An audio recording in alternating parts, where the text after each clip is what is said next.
हम लोग आर्यजन हैं, हम लोग यज्ञ में बड़ी श्रद्धा रखते हैं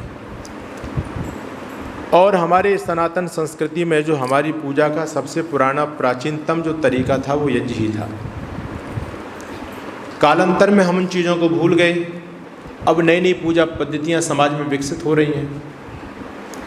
हर वर्ग की, हर समुदाय की, हर संप्रदाय की पूजा पद्धति अलग है। कल मैंने इस पर प्रकाश डाला था। लेकिन यज्ञ के प्रति सबकी श्रद्धा है। आप लोग भी यज्ञ करते हैं और हमारे शास्त्रों में कहा गया कि व्यक्ति अगर सुख चाहता है, शांति चाहता है तो यज्ञ करे। स्वर्ग कामो यजेत, स्वर्ग यानी सुख। लेकिन हमारे ऋषि लोगों ने एक बात कही। वो कहते हैं देखो, जो भौतिक यज्ञ आप लोग करते हैं इसका अपना लाभ है, ऐसा नहीं है ये अनर्थक है, ये भी बहुत सार्थक है, फल देने वाला है, इसका बहुत पुण्य प्राप्त होता है व्यक्ति को। लेकिन ये यज्ञ आपके जीवन में आ जाए तो कहते हैं सोने में सुहागा हो जाता है। ऋषि लोगों ने इस पर विशेष बल दिया और देखो यज्ञ को यहाँ तक कंपलसरी कर दिया। कहा कि यज्ञ तो किसी भी हालत में किसी व्यक्ति को छोड़ना नहीं है। वो व्यक्ति छोड़ सकता है जिस व्यक्ति के जीवन में ही यज्ञ आ जाए, जिसका जीवन ही यज्ञ में बन जाए। इसलिए हमारे यहाँ 4 आश्रम हैं और चारों आश्रमों में 3 आश्रमों के लिए यज्ञ कंपलसरी है। ब्रह्मचारी के लिए यज्ञ अनिवार्य बताया। अब आप कहेंगे जी ब्रह्मचारी घी सामग्री कहाँ से लाएगा? लेकिन ऋषि लोग कहते हैं नहीं, यज्ञ तो उसको भी करना है। उसके पास यदि इन द्रव्यों की व्यवस्था नहीं है, घी सामग्री की व्यवस्था नहीं है, तो जंगल से लकड़ी लेकर के आए और समिधा से आहुति दे। होता है, ये ब्रह्मचारियों का यज्ञ है। गृहस्थी को तो करना ही है और वानप्रस्थी को भी करना है। सन्यासी की छूट इसलिए मिल जाती है क्योंकि सन्यासी तो पूरा यज्ञ में ही हो जाता है। जो अग्नि में हम आहुति देते हैं उस अग्नि को अपने जीवन में धारण कर लेता है, वो लाल हो जाता है, अग्नि में हो जाता है और उसका जीवन पूरा की पूरा परोपकार में हो जाता है। इसलिए सन्यासी को यज्ञ से मुक्ति दे दी शास्त्र में। लेकिन फिर भी अगर कोई सन्यासी भी करना चाहे तो पाप नहीं होता यज्ञ करने में, याद रखना। बहुत से सन्यासी कहते हैं जी यज्ञ अग्नि कर्म का सन्यासी के लिए विधान नहीं है। ऐसी बात नहीं है, यज्ञ करना चाहिए। स्वामी दयानंद जी भी करते थे यज्ञ, हम लोग भी करते हैं। ज़्यादा से ज़्यादा यज्ञ करेंगे तो आपको सुख की प्राप्ति होगी। ये चर्चा थोड़ी सी भौतिक यज्ञ की। अब मैं आध्यात्मिक यज्ञ पर चलूँगा और एक छोटी सी व्याख्या आपके बीच में रखूँगा। ये यज्ञ कितना अनिवार्य है और इस यज्ञ को समझना कितना जीवन में क्रांतिकारी परिवर्तन लाने वाला होता है, ये चर्चा थोड़ी सी आप लोग सुनिएगा ध्यान से। कहते हैं कि एक बार राजा जनक ने बहुत बड़े यज्ञ का अनुष्ठान किया और उस यज्ञ के ब्रह्मा थे महर्षि याज्ञवल्क्य। उस समय के ज़माने में जितने भी बड़े बड़े विद्वान और ऋषि थे, राजा ने सभी ऋषि और विद्वानों के पास में निमंत्रण भेजा। लेकिन एक ऋषि थे जिनका नाम था महर्षि उद्दालक। महर्षि उद्दालक को निमंत्रण देना भूल गए राजा। पता महर्षि उद्दालक को भी चला कि राजा जनक यज्ञ कर रहे हैं, लेकिन मेरे पास निमंत्रण नहीं आया। एक बार तो मन में भाव आया कि भाई अहंकार जागृत हुआ कि मैं इतना बड़ा विद्वान और मुझको भूल गए, तो मुझको यज्ञ में नहीं जाना चाहिए। लेकिन अगले ही क्षण एकदम उदात्त भाव मन में पैदा हुआ और कहने लगे महर्षि कि ये तो क्षुद्र भावना है। यज्ञ कोई ऐसी चीज़ नहीं है कि जहाँ पर निमंत्रण की प्रतीक्षा की जाए। कुछ ऐसे भी स्थान होते हैं जहाँ बिना बुलाए भी जाना चाहिए। तो यज्ञ आदि में कभी भी ये आप लोग भी ये इंतजार मत करना कि भैया मंत्री जी का, प्रधान जी का फ़ोन नहीं आया, हम नहीं जाएंगे सत्संग में, वार्षिक उत्सव में, हमको तो बुलाया ही नहीं। ऐसा नहीं, अपनी स्वेच्छा से जाना चाहिए। फिर महर्षि उद्दालक आ गए राजा जनक के दरबार में और जब राजा जनक ने देखा कि महर्षि उद्दालक आ रहे हैं तो राजा ने खड़े होकर के सिंहासन से महर्षि उद्दालक का स्वागत किया, पैरों में लेट गए। महर्षि ने राजा को आशीर्वाद दिया। राजा ने क्षमा याचना की कि ऋषिवर मेरे से बड़ी भूल हुई, मैं आपको निमंत्रण देना भूल गया। लेकिन ऋषि ने एक बात कही कि राजन निमंत्रण की तो कोई बात नहीं, मैं आ गया।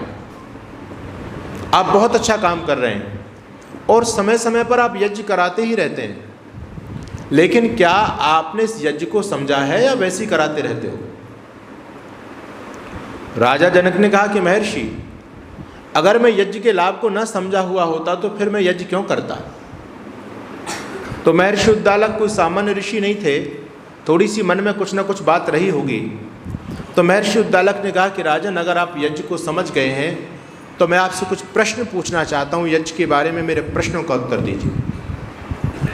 राजा जनक भी सामान्य राजा नहीं है, बहुत बड़े ऋषि हैं, बहुत बड़े विद्वान हैं, लेकिन देखो ये व्यवहार होता है, उनके उदात्त भाव को देखिए, उनकी श्रद्धा को देखिए।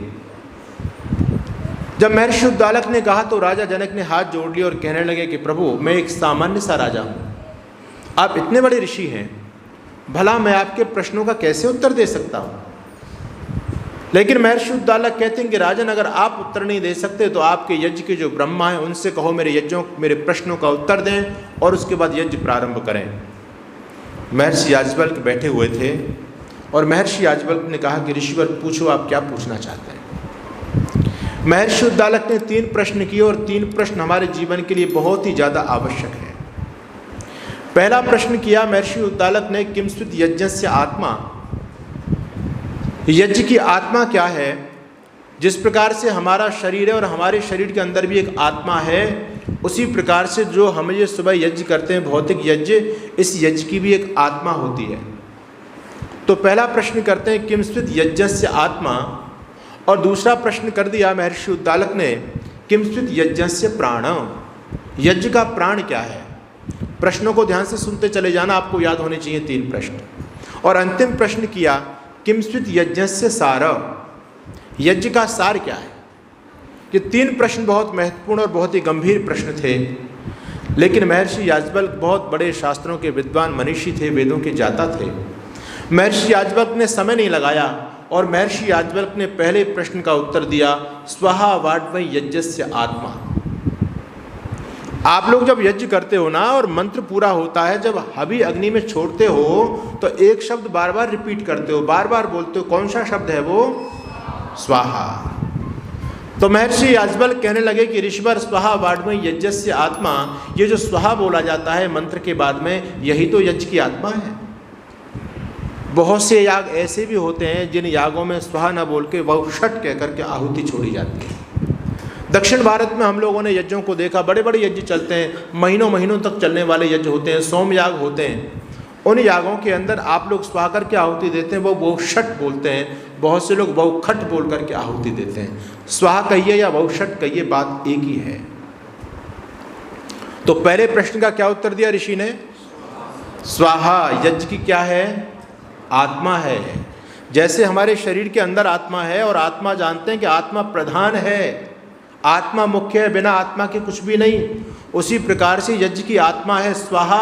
और यदि आपने स्वाहा को नहीं समझा तो समझ लेना यज्ञ को समझा ही नहीं। स्वाहा का क्या मतलब होता है? बार बार हम स्वाहा बोलते हैं, बार बार स्वाहा बोलते हैं, स्वाहा बोलते हुए आहुति देते हैं, लेकिन स्वाहा के अर्थ को नहीं जानते। आजकल तो मामला ही उल्टा हो गया। आजकल क्या है, लोग स्वाहा का अर्थ क्या लेते हैं? अभी देखो गर्मी आने वाली है भयंकर, तो क्या होगा, फसलों में आग लगेगी, लग जाती है भूलवश, तो क्या लिखते हैं जी, उस गांव में आग लगी और इतनी फसल जल करके स्वाहा हो गई।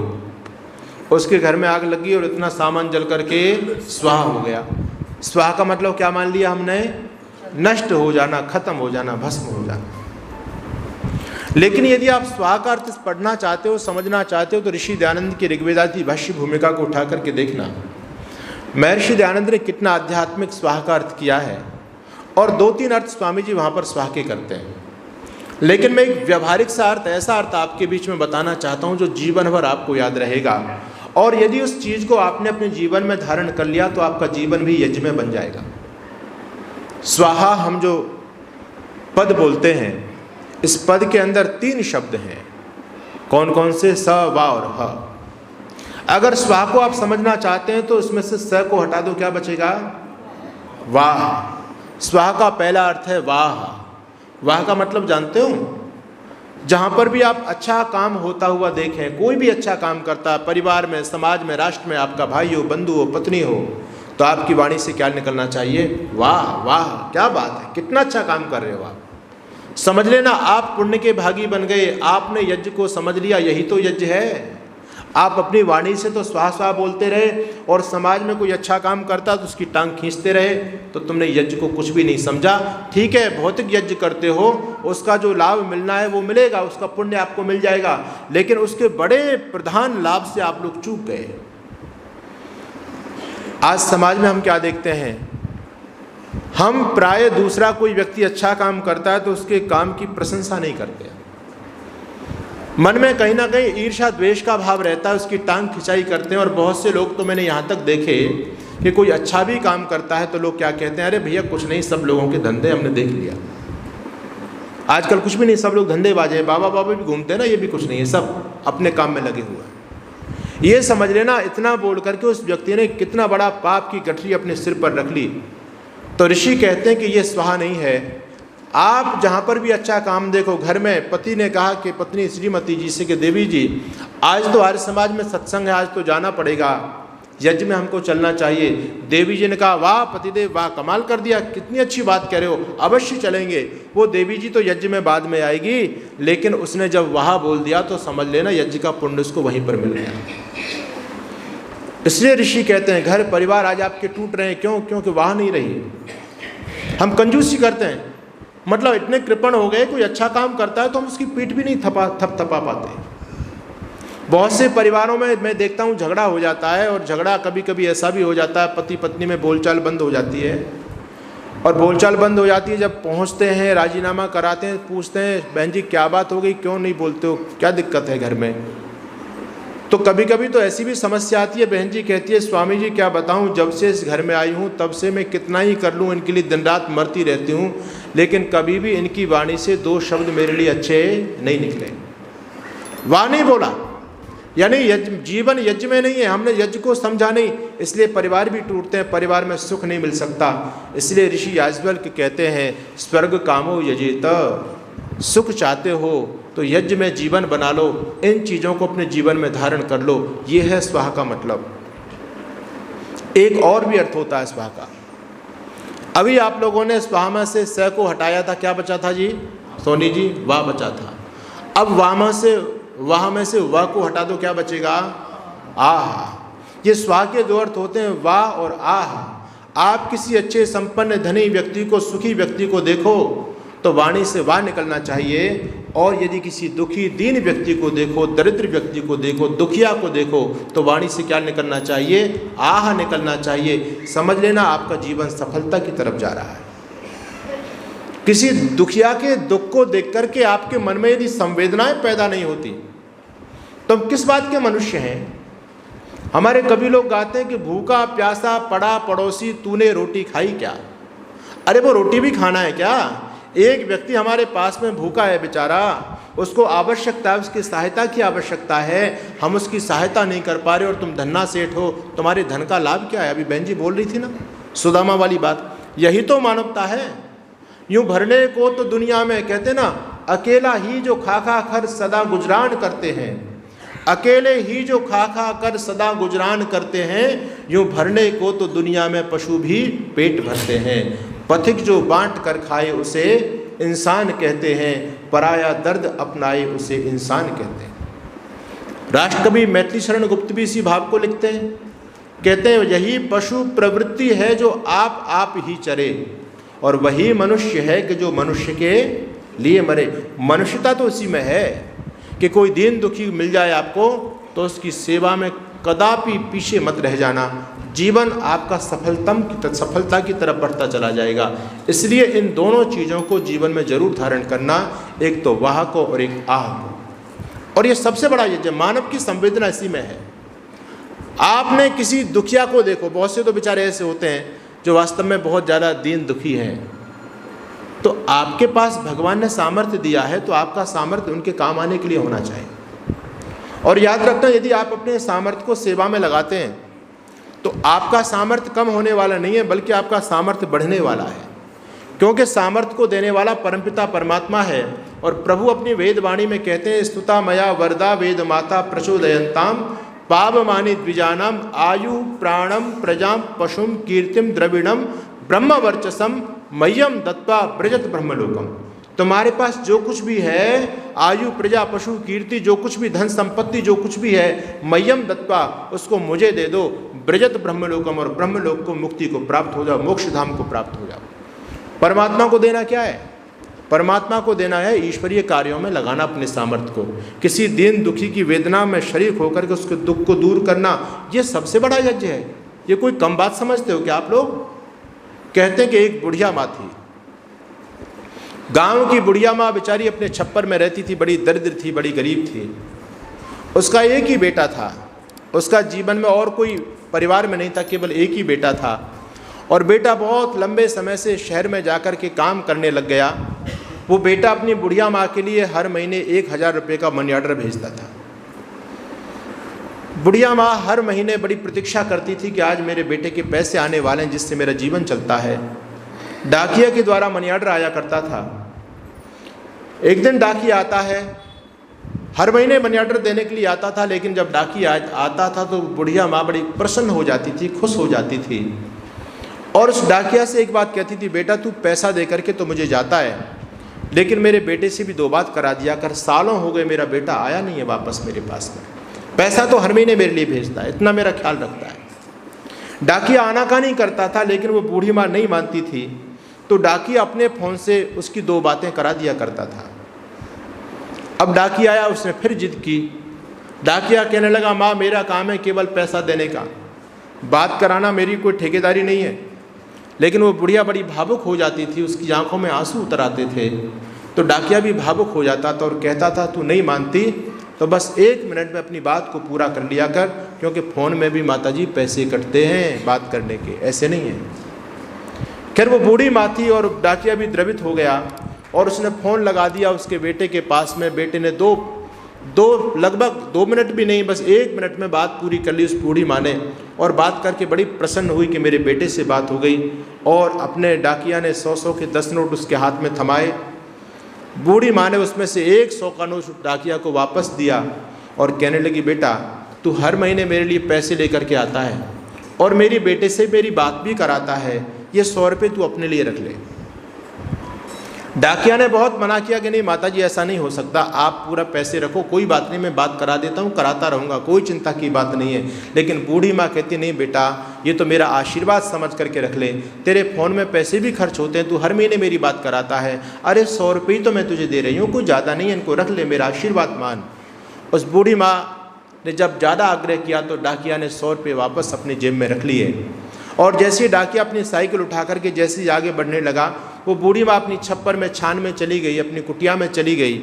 और जैसे ही डाकिया ने साइकिल को आगे बढ़ाया, पीछे से एक व्यक्ति ने डाकिया के कंधे पर हाथ रखा। डाकिया ने जैसे ही पीछे घूम करके देखा तो पता चला नगर का एक बड़ा व्यक्ति, उसका बहुत बड़ा मित्र उसके पीछे कंधे पर हाथ रख कर के खड़ा है।